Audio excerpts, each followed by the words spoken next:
আমাদের এক ভাই প্রশ্ন করলেন যে কম করে হলে যে সকল মানুষেরা আল্লাহর ইবাদত বন্দেগী করে না, শবে বরাতের নামে তো একদিন জমা করে আমরা তাদেরকে ইবাদত করাতে পারছি, বা এটা একটা দিনের তো ভালো কাজ হলো, একদিন তাহলে অসুবিধাটা কোথায়? বা এই কথাটা বা এই যুক্তিটা শুনতে মনে হলো খুব ভালো যুক্তি, কিন্তু ইসলামকে ধ্বংস করার জন্য এই যুক্তিটাই যথেষ্ট।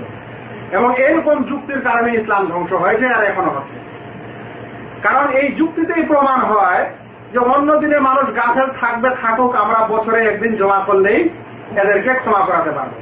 আর এই শবে বরাতের রাতে যতগুলো মানুষ ইবাদত করতে আসে, অধিকাংশ মানুষই এরকম নিয়তে আসে। তারা ভাবে যে এই রাতে ইবাদত করে আমি কি হয়ে যাব, আল্লাহর কাছে আমি ক্ষমা পেয়ে যাব।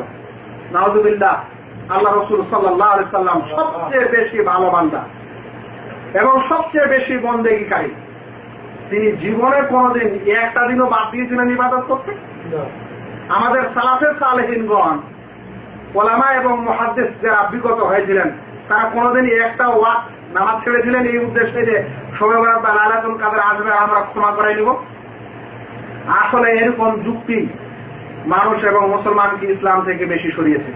এই কারণেই দেখা যাচ্ছে যে গোটা বছর তারা ইবাদত করবে না, তারা বছরে বা মাসে একটা মিলাদ করবে আর ভাববে আমার পিছনে সব গুনাহ ক্ষমা।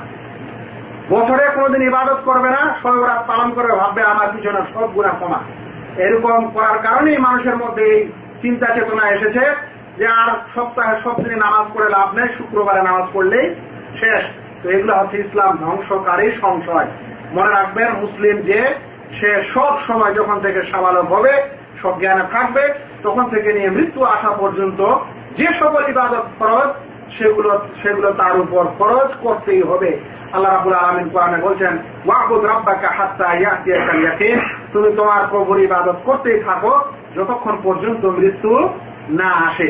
আর এরকম সংশয় আর কথাকে ভালো করে পেশ করে সত্যিকার অর্থে ইসলামের ক্ষতি হচ্ছে, লাভ হচ্ছে না।